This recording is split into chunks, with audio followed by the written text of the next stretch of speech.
हिंगणा तालुक्यात सोयाबीन नुकसान भरपाईचा घोळ, शेतकरी वाऱ्यावर, जबाबदार कोण? हिंगणा तालुक्यामधील काही शेतकऱ्यांना सोयाबीन पिकाची नुकसान भरपाई अद्याप मिळालेली नाही। यामुळे तालुक्यात तीव्र नाराजी पसरली असून अधिकारी तुपाशी आणि शेतकरी उपाशी असा संतप्त आवाज चर्चेचा विषय ठरत आहे।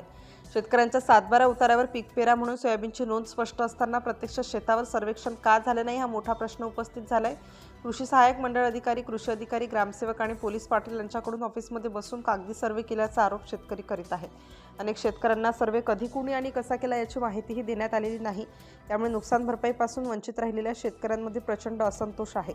नैसर्गिक आपत्तीने आधीच अडचणीत सापडलेल्या शेतकऱ्यांना प्रशासकीय हलगर्जीपणाचा फटका बसत असल्याचे चित्र दिसत आहे। तातडीने पुनर्सर्वेक्षण, दोषी अधिकाऱ्यांची जबाबदारी निश्चित करणे आणि पात्र शेतकऱ्यांना तात्काळ नुकसान भरपाई देण्याची मागणी जोर धरत आहे। सिटी इंडिया न्यूजसाठी हिंगणा रिपोर्टर लक्ष्मणराव घवघवे।